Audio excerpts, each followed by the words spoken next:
Andito pa rin kami sa La Union ni Gino at kasalukuyang naninirahan sa hotel. 2 rooms ang binayaran ni Gino at nahihiya na nga ako dahil siya ang nagbabayad lahat. Habang nakahiga sa kama ay naisipan kong i-charge ang cellphone ko, ilang araw ko ding hindi natingnan ito. Naligo muna ako at doon ay nagmuni-muni, hindi ko pa rin makalimutan ang mga sinabi ni Gino. Kung madali lang sana ay tuturuan ko ang puso ko na si Gino na lang ang mahalin pero impossible yung mangyari. Nakarinig ako ng sunod-sunod na katok at naririnig kong nagsisigaw si Gino. "Chanda, Chanda," sigaw niya habang kumakatok, kaya naman nataranta ako at kinuha lang ang tuwalya ay bastang ipinulupot sa basa kong katawan. Agad akong pumunta sa pintuan at binuksan ito, may sasabi, bungad na sabi sa akin ni Gino pero agad itong napahinto. Tiningnan ko naman kung saan siya nakatingin at nakita kong nakatulala ito sa mga dibdib ko na ngayon nga ay medyo nakalabas. "Bastos," sigaw ko bago isinara ng mabilis ang pintuan. Agad naman akong namula dahil sa nangyari, nakakahiya, nakita pa ako ni Gino na ganito ang ayos. Baka isipin niya, nililigawan ko siya, agad akong naghagilap ng damit at isinuot ito, binuksan ko ang pintuan at nakita kong nakasandal ito malapit sa pintuan. Tumikim ako para mapansin niya at napatingin naman ito sa akin. Ano nga pala yung sasabihin mo sa akin?" Nahihiyang tanong ko. "Yung parents mo kasi tumawag sa akin at tinanong kung kasama daw ba kita." "Anong sinabi mo?" "Sabi ko kasama kita, pero may malaking problema, Chanda." "Ano yun?" Kabadong tanong ko, mukhang alam na nila yung ginagawang pagmamalupit sa'yo ni Alfonso. Lumuwas agad kami pa Maynila dahil sa sinabi ni Gino. Paano nalaman ng mga magulang ko? Diyos ko, baka mapatay siya ni Daddy kung nagkataon. Mabilis ang naging biyahe at agad kaming nakapunta sa bahay. Pumasok kami ni Gino at doon ko nakita si Mommy at Daddy habang nasa harapan nila si Alfonso at nakaluhod. "Daddy, anong nangyayari?" at nakaluhod si Alfonso. "Bakit hindi mo agad sinabi sa amin ang mga kababuyang ginagawa sa'yo ng asawa mo?" Galit na sabi sa akin ni Daddy. Hindi ako nakapagsalita sa sinabi niya. "Chanda naman, hindi kita pinalaki para maging boba. Alam mo naman palang mali na ang ginagawa sa'yo ng lalaking to, hindi ka pa gumawa ng aksyon," sigaw ni Daddy. "Kumalma ka nga muna, Rudy, hayaan mong mag-explain ng anak mo." "Zero," sabay naman ni Mommy. "Mommy, Daddy, mahal ko kasi si Alfonso eh. Akala ko may pag-asa pa sa relasyon namin kaya nagtiis ako," naiiyak na sabi ko. Nakita ko naman si Alfonso na malungkot na nakatingin sa akin. "Ano yang pagmamahal na yan, wala na sa tama," sigaw ni Daddy. "Hindi ko mapapatawad ang mga ginawa mo sa anak namin, Alfonso. I will put you in jail," dagdag pa ni Dad. "Dad, huwag mong hayaan na umabot sa ganito," sagot ko. "Kailangan niyang pagbayaran ang mga kahayupang ginawa niya, Chanda. Makikipag-anal na po ako kay Alfonso at kayo nang bahala kung anong balak niyo sa akin pagkatapos. Huwag niyo lang pong ipakulong si Alfonso," nagmamakaawang sabi ko. "Chanda, you're being delusional. Bakit nagagawa mo pang ipagtanggol yang asawa mo? Hindi ka naman minahal niyan." "Oo Dad, hindi niya ako minahal pero ako Dad mahal ko siya. Asawa ko pa rin siya kaya may pakialam pa rin ako sa kanya kahit ganun ang ginawa niya sa akin," umiiyak na sabi ko. "Chanda," narinig kong sabi ni Alfonso habang nakaluhod pa rin at malungkot na nakatingin sa akin. Kinakaawaan siguro ako kasi sa kabila ng nagawa niya ay mahal ko pa rin siya. Pumunta ako sa kinaroroonan ni Alfonso at pilit siyang itinayo mula sa pagkakaluhod. "Makikipaghiwalay na ako sa'yo tulad ng gusto mo, Alfonso. I will give you your freedom na matagal mo nang gusto," umiiyak na sabi ko sa kanya habang nakatingin. "Mommy, Daddy, gagawin ko lahat ng gusto niyo basta wag niyo nang ipakulong si Alfonso," sabi ko kina Mommy at Daddy. Akmang aalis na ako papunta sa kwarto nang makita kong sinugod ni Gino si Alfonso at pinaulanan ng suntok. "Langya ka talaga, asawa mo yan pero sinasaktan mo. Wag na wag ka nang magpapakita kay Chanda kundi makikita mo ang hinahanap mo," sigaw ni Gino habang pinagsusuntok si Alfonso na ngayon na ay nakahandusay na sa sahig at hindi lumalaban. "Ba't hindi ka lumalaban, Alfonso? Anong nangyayari sa'yo?" Agad namang umawat ang mga guard nila Mommy at pinaghiwalay ang dalawa. Lumayas ka na dito, Alfonso, at huwag na huwag kang magpapakita sa amin. Ipapadala ko yung annulment papers nyo ni Chanda bukas na bukas din at gusto kong pirmado na yun, sigaw ni Daddy at nag-walk out na. Lumabas agad ng bahay si Alfonso at nung akmang hahabulin ko siya ay pinigil ako ni Gino. Huwag mong sundan, mas magmumukha ka lang na patay sa kanya. Pinadala ko na kay Alfonso ang annulment papers na pinirmahan mo kanina, sabi sa akin ni Daddy habang nasa living room. Hindi ako umimik at tumango na lamang, hanggang ngayon ay masakit pa rin para sa akin ang isiping maghihiwalay na kami. Akala ko kasi may pag-asa pa talaga sa amin, may pag-asa pang mahalin niya ako pero lahat ng iyon akala lang pala. Doon po muna ako sa kwarto ko, Dad, matamlay na sabi ko, hindi ko na hinintay pa ang sasabihin ni Dad at naglakad na papunta sa kwarto ko. Pagpasok ko ng kwarto ay doon na naman nagunahang lumabas ang mga luha ko. Agad ko itong pinunasan at natawa ng mapakla. Pesteng buhay naman to, walang araw na hindi ako umiiyak dahil sa kanya. What the hell? Anong pumapasok sa kokote ni Alfonso at ayaw pirmahan ang annulment papers? Rinig kong sigaw ni Dad sa labas kaya napilitan akong lumabas ng kwarto at silipin siya. Nakita ko siyang may kausap na attorney habang supu-supu ang sentido. I'm sorry sir, pinilit kong papirmahin siya sa annulment papers, ilang beses na rin akong nagpabalik-balik sa bahay nila ni Ma'am Chanda pero ayaw pa rin niya, paliwanag nung attorney kay Dad. Kahit kailan talaga wala nang ginawang tama yang si Alfonso. Anong gusto niyang mangyari ngayon? Sigaw ni Dad. Hindi daw niya pipirmahan yung annulment papers kung hindi mismo si Ma'am Chanda ang magpapakita sa kanya, sabi ng attorney. Nagpatikip ako sa aking bibig upang hindi makagawa ng ingay. Bakit Alfonso? Bakit gusto mo akong makita? Na-realize mo na ba na hindi mo kayang mawala ako? Na mahal mo naman pala talaga ako. Kung mahal ka niyan hindi ka niya sasaktan at ipagpapalit sa iba, sabat naman ng matinong parte ng utak ko. Hindi ko na kinontra, marahil ay tama nga ito. Agad akong umalis at tumungo sa aking kwarto, nakapagdesisyon na ako. Pupuntahan ko si Alfonso para ako na ang mismong makipag-usap sa kanya. Mabilis akong nagayos at pasimpleng umalis ng bahay. Nagtaksi na lang ako para pumunta sa bahay namin ni Alfonso. Naisip kong kunin na rin ang mga naiwang gamit ko doon. Nagulat ako dahil bukas ang gate ng bahay, pagpasok ko ay naiwang nakatiwangwang ang pintuan. Pagpasok ko ay doon ako nabahala, ang gulo ng bahay. Kalat-kalat ang mga basura, ang mga gamit ay wala na sa tamang pwesto, may mga basag ring gamit. Anong nangyari dito at mukhang binagyo? Lumingalinga ako sa paligid para hanapin si Alfonso pero wala akong nakita kahit anino niya, umakyat ako sa second floor kung nasaan ang kwarto niya. Nakita ko naman ang kwarto ni Alfonso pero nakasara ang pintuan nito, sinimulan ko itong katukin at nagbabaka sakaling andin siya. Sabi ng hindi ko pipirmahan yung annulment papers Nagulat ako sa biglang pagsigaw ni Alfonso sa loob. Paano si Alfonso? Nung mga unang segundo ay wala akong narinig na sagot, pero makaraan ng ilang segundo ay may narinig ako na mga kalusko sa loob ng kwarto. Nakita kong nagbukas ang pintuan at inilabas nito si Alfonso. Ilang araw lang kami nagkita pero bakit ganito na ang itsura niya? Anong nangyari sa kanya? Ang gulo niya, ang laki ng eyebags niya, tinubuan na rin siya ng ilang balbas at sobrang gulo ng buhok at damit niya. Anong nangyari sa'yo? Hindi ikaw ang Alfonso na nakilala ko. Ako nga Alfonso, andito ako para kunin yung mga natitira kong gamit, sabi ko habang nakatingin sa mga mata niya.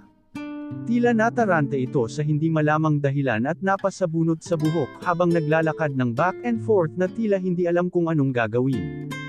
Andito rin ako para kausapin ka tungkol sa annulment natin, sa sinabi ko ay napatigil siya sa ginagawa at tarantang lumapit sakin.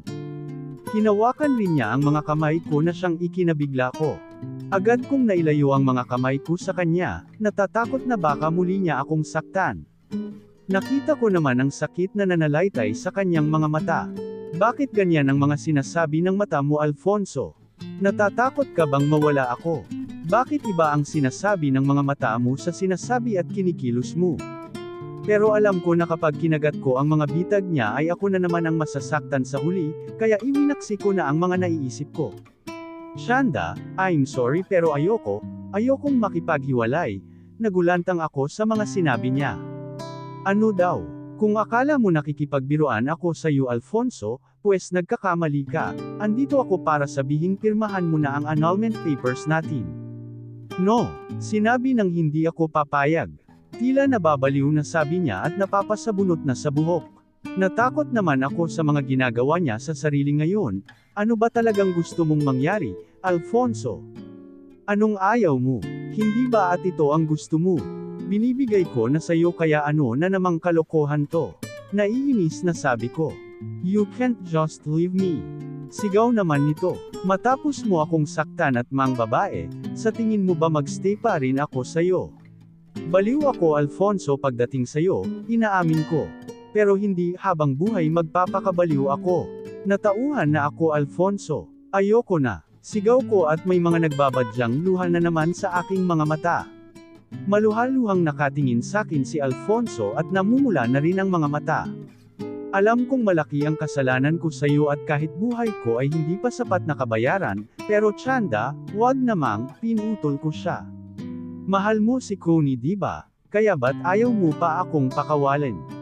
Malaya na kayong magsasama ni Connie kaya please hayaan mo na rin ako, parang may tinag sa aking lalamunan habang sinasabi iyon. Hindi makapaniwalang napatingin sakin si Alfonso at sa unang pagkakataon ay nakita ko siyang lumuha habang malungkot na nakatingin sakin. Paano? Paano mo? Naguguluhang tanong niya sabay pa simpleng punas sa kanyang luha. Paano ko nalaman? Nang may nakipaghiwalay sa atin kagabi na lasing ka, nabasa ko yung palitan nyo ng text messages, dun ko nalaman Alfonso. Pwede kong ipaliwanag. Ano pang i-explain mo Alfonso? Na pinagkaisahan nyo akong dalawa habang tuloy pa rin yung relasyon nyo. Sigaw ko dito. Ang sama mo, ang sama-sama mo. Sobra-sobra ng kabayaran tong paghihirap ko sa kasalanang matagal ko ng pinagsisihan. Dugtong ko habang dinuduro siya. Nakita ko namang napatungo siya at hindi kayang tumingin sa mga mata ko. Nagkakasakitan na tayo Alfonso, tama na please, pagmamakaawa ko dito. Pagbabayaran ko lahat ng ginawa ko sa iyo Chanda, pero hindi ka makikipaghiwalay sakin, seryosong sabi niya habang nakatingin sakin ang maluhaluhang mga mata niya. Alfonso, hindi mo ba talaga ako maintindihan? Tila napapagod kong sabi pero pinutol niya ako. I will surrender to the police. Makikipaghiwalay ako kay Connie, and this time I promise itatama ko ng lahat ng pagkakamali ko, please just give me a chance, sabi niya at nang lalapitan ako pero agad akong umaban palayo. Chance. Alfonso ilang beses kitang binigyan ng chance pero sinayang mo. Ano ba talaga ang dahilan mo at nagkakaganito ka? Naguguluhang sigaw ko sa kanya. Kailangan kita Chanda. Kailangan mo ko. Para ano? Para may sasaktan ka ulit. It's not like that. Frustrated na sigaw niya. Ano? Ipaliwanag mo nang maintindihan ko. Look, hindi ko rin alam kung bakit pero ayokong umalis ka. Nagkakasakitan na tayo dito Alfonso Ni mismo sarili mo hindi mo maintindihan. Hindi mo nga ako mahal diba? Kaya ba't pa ako stay sa relasyong ni minsan ay ako lang ang nagmamahal? You can do whatever you want Chanda pero hindi ako papayag na makipaghiwalay ka sakin, hindi ko pa alam kung bakit ako nagkakaganito pero as soon as I found out ikaw ang unang makakaalam. You can leave, sabi niya at isinarado na ang kanyang pintuan. Kinatok ko naman ito ng ilang beses pa at tinawag siya pero hindi niya pa rin ako pinagbubuksan. Dahil mukhang wala na talaga akong magagawa ay kinuha ko ang mga natitira kong gamit sa bahay at agad na umalis. Nababaliw ka na Alfonso, sabi ko habang nakasakay sa taxi habang pauwi na. Nagising ako sa malalakas na katok na nanggagaling sa aking pintuan. Saglit lang po, nagmamadali akong tumayo para buksan yung punta, nagulat ako nang makita ko si Dad at magkasalubong ang mga kilay. Dad anong kailangan nyo? Kinakabahang tanong ko. Ba't ka pumunta sa bahay niyo ni Alfonso nang hindi nagpapaalam? Paano kung anong gawin na naman sa'yo ng lalaking yun? Sigaw ni Dad. Dad pinilit ko lang naman siyang pirmahan yung kontrata, narinig ko kasing ayaw niya yung pirmahan, na kayo kung sabi ko. Anak naman, ako na ang bahala dun, kaya ba't kumikilos ka na naman nang hindi nagpapasabi? I must protect you kasi ama mo ako pero hindi ko yun nagawa nung mga panahong sinasaktan ka na pala ng asawa mo. I feel very useless kaya sana hayaan mo na ako naman ang kumilos para maprotektahan ka, teary-eyed na sabi ni Dad. I'm sorry Dad.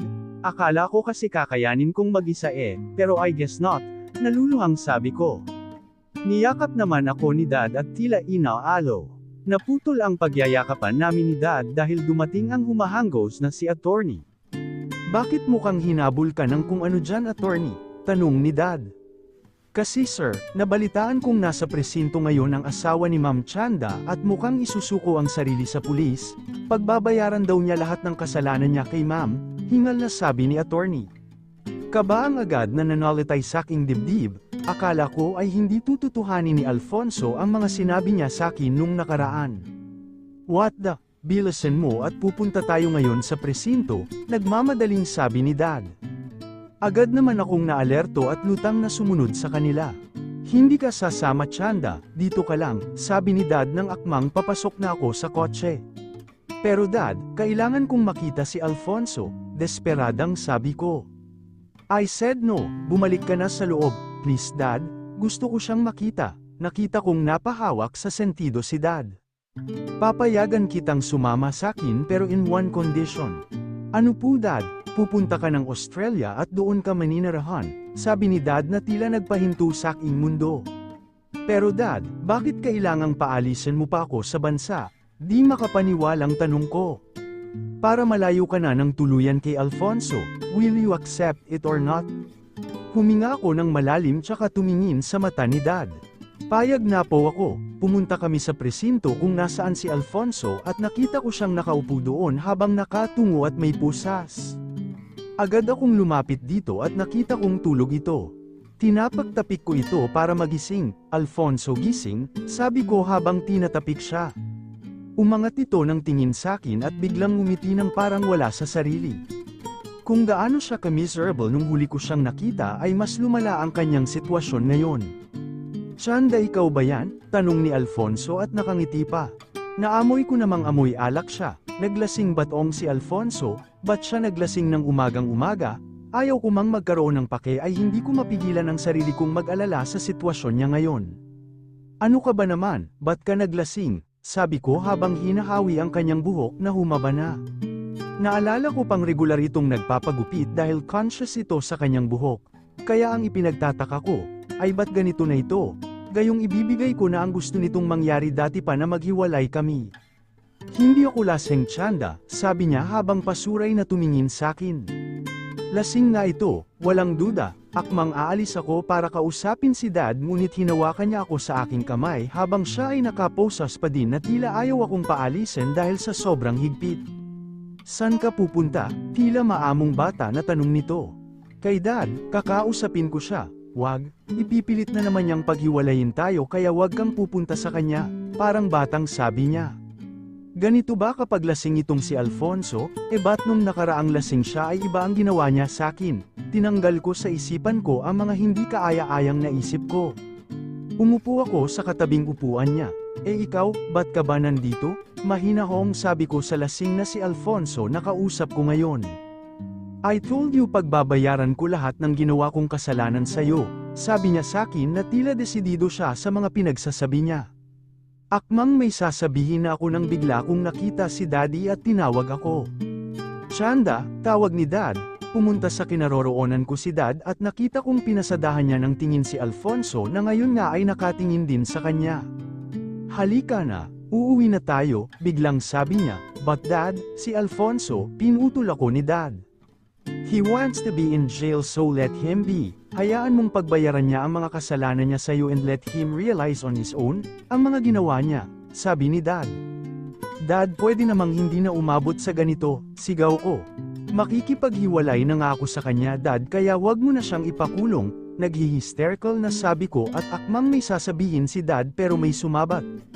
Yan ang wag na wag mong gagawin Chanda, seryosong sabi ni Alfonso na ngayon nga ay nakatayo na at tila nawala ang pagkalasing. What the hell are you saying Alfonso, makikipaghiwalay sa'yo ang anak ko sa ayaw at sa gusto mo, sigaw ni Dad. I know sorry isn't enough para mapatawad niyo ko sir, pero hindi ko hahayaang magkahiwalay kami ni Chanda, matigas na sabi ni Alfonso, tila nagpanteng ang tenga ni Dad at inis na binalingan ng tingin si Alfonso. Bakit ayaw mong hiwalayan ang anak ko, Alfonso? Hindi mo naman mahal ang anak ko at sinasaktan mo lang siya kaya bakit ang selfish mo? Sigaw ni Dad, nakakaagaw na rin kami ng atensyon ng mga tao dito sa police station. Naguguluhan pa ako sa nararamdaman ko sir, aminado ako dun, pero isa lang ang malinaw sa akin ngayon, ayokong maghiwalay kami ni Chanda, hahanapin ko yung sagot sa magulo kong nararamdaman. Kaya habang hinahanap ko pa yun, ayokong pakawalan si Chanda sir. Kasi sa oras na naliwanagan na ako at alam ko na ang sagot ay huli na ang lahat dahil wala na kami ni Chanda, seryosong sabi nito habang nakatingin kay Dad. Please give me another chance once na napagbayaran ko na lahat ng kasalanan ko. Please give me another chance sir, Chanda, sabi ni Alfonso kay Dad sunod tingin sakin. Hindi ko alam ang gagawin, tila may nakabarang bato sa aking lalamunan at hindi ako makapagsalita. Sir, andito yung attorney nyo kasama ang kaibigan nyo, biglang sabi ng pulis kay Alfonso. Who? Wala naman akong pina. Okay, I know who is it. Paano ba yan, Chanda? I need to go. I'm really sorry sa lahat ng nagawa ko, Chanda. I guess it's time na pagbayaran ko naman. See you soon my wife? Nakangiting sabi ni Alfonso bago tuluyang sumunod sa pulis na nagsundo sa kanya. Habang ako ay tulala at hindi makapaniwala sa huling sinabi niya. Pare, what are you doing here? Nabalitaan ko na lang na nasa presinto ka at kusa mong ipinakulong ang sarili mo. Are you insane? Inis na sigaw sakin ni Harris, kaibigan ko. Kasama ko si attorney, we will get you out of here, dugtong pa ni Harris. Salamat sa concern Harris pero desidido na talaga ako, gusto kong pagbayaran lahat ng ginawa kong mali sa kanya. Bakit Alfonso, what's your reason para gawin to? You said hindi mo siya mahal, then why the hell are you doing this? Nabalitaan ko rin gusto na makipaghiwalay ng asawa mo sa'yo but you refused. Seriously dude, what's happening? Tila naguguluhang sabi ni Harris. Wala akong matinong masasagot sa mga tanong mo Harris, pero ayokong mawala siya sa buhay ko. Not now. Kung kailan sobrang nasaktan mo na yung asawa mo at handa ka nang palayain tsaka mo naiisip yan, inis na sabi niya sakin. Alam kong pinipigilan lang ni Harris ang sarili para sapakin ako. I know I'm such an asshole pero hindi ba pwedeng magbago? I hurt her multiple times already at kapag naiisip ko yun sumisikip yung dibdib ko. Every night napapanaginipan ko siyang umiiyak at nagigising na lang ako na lumuluha na rin ako. I want to punch myself for hurting her despite of loving me so much. That's the reason kaya ayokong tuluyan siyang mawala sakin. Gusto kong bumawi sa kanya at ipakitang nagsisisi na talaga ako. Gusto ko ring malinawan sa sarili kong nararamdaman Harris. I can't lose her. Not this time, maluhaluhang sabi ko kay Harris. Ang bakla mo pre, may paiyak-iyak ka pa. Kung kailan napagod na yung tao sa'yo tsaka ka babalik, bobo, naiinis na natatawang sabi nito sakin. Magsalita ito under ka nga ng asawa mo, asar ko sa kanya. So what? Ang ganda kaya ng misis ko. Kahit magpaalila ako dun okay lang basta makascore tuwing gabi, nagbibirong sabi nito. Hanap na to, sabi ko at tumawa kami. Anyway paano si Connie? I thought you love her? Sa sinabi niya ay tila nagdilim naman ang paningin ko. I never really love her Harris. Nagpanggap lang ako kasi isusumbong daw niya ako sa dad ni Chanda sa mga kawalang yaang ginawa ko sa anak niya dati. I'm confused that time dahil sa mga revelations na nalaman ko tungkol sa pagkamatay ng ate ni Chanda. I didn't know if she's telling the truth, sabayan pa ng kakaibang nararamdaman ko sa dibdib when I see Chanda smile off me at kapag nakikita ko siyang umiiyak. I don't know dude, I'm very confused that time at saktong andan si Connie na binablockmail ako kaya naisipan kong sa kanya na lang ibaling ang atensyon ko. Noong nagusto rin naman niya yun, dugtong ko pa. Dude ang gulungan ng utak mo, pero naisip ko lang ha, maybe you really love Chanda, hindi lang matanggap ng walang kwenta mong pride kasi nagawa mo na siyang saktan dati, sabi ni Harris. I don't know dude, I don't know, at yun ang aalamin ko, seryosong sabi ko. How are you going to find out kung makukulong ka dito? Seriously dude stop this, pinutol ko ang sasabihin ni Harris. Sorry Harris pero ipapakulong ko talaga ang sarili ko. I want to be a better husband kay Chanda, once I get out in the prison and to be able to do that, kailangan ko munang pagbayaran ang kasalanan ko. Seryosong tiningnan ako ni Harris Worry ino-obserbahan kung totoo ba ang mga sinasabi ko. Kung yan talaga ang desisyon mo, then go ahead. Ikaw din, baka makahanap na ng iba si Chanda paglaya mo. Balita ko pa naman may umaaligid dang lalaki. Anong pangalan nga nun? Gino ata yun? Tila nang aasar na sabi nito. Tado ka talaga Harris, lumayas ka na nga dito. Nakakabanas ka inis na sabi ko dito. I don't know, iniisip ko pa lang na may ibang kumakausap na lalaki kay Chanda ay nag-iinit ang ulo ko. I can kill for my goodness sake. Uy selos siya asar pa niya at tumawa pa ng malakas. Pulis, ilayo niyo na nga po ako sa baliw na to. Sigaw ko, hindi ko alam kung may nakarinig. Parang bata naman to, hahaha, pero seriously dude, I'm proud of you at naisip mo nang magbago at itama ang pagkakamali mo, pero sana bigyan ka pa ng chance na ipakitang nagbago ka na, kung si Lord nga nagbibigay pa ng million chance sa tao I'm sure they will give you a chance too, but please make it right this time kasi ako na ang susuntok sa'yo pag nagkataon, natatawang sabi nito habang pinapakita pa ang kamao habang sumusuntok sa ere. Sobra ang paghihirap ng asawa mo Alfonso, tandaan mo yan, seryosong dugtong pa nito, habang napangiti na lang ako ng tipid, dahil sa hindi malamang dahilan at biglang sumakit ang puso ko dahil sa aking narinig. You suffer too much because of me, I'm sorry.